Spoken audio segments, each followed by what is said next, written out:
A few weeks ago, Machine Gun Kelly attempted to answer our burning questions when he said he and Amber Rose were in fact dating.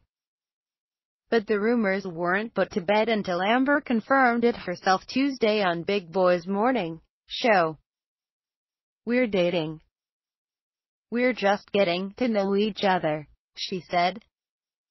"He's a really nice guy. He treats me really, really nice. And I have a blast with him. It's real, kids." We know MGK likes to keep their relationship under wraps. As the Gossip Table reports, he's been avoiding answering questions about Amber and told his publicist no interviews at the Power premiere earlier this week. Nonetheless, it looks like the two are enjoying the early stages of their romance. And here we are continuing to ship Amber and Wiz.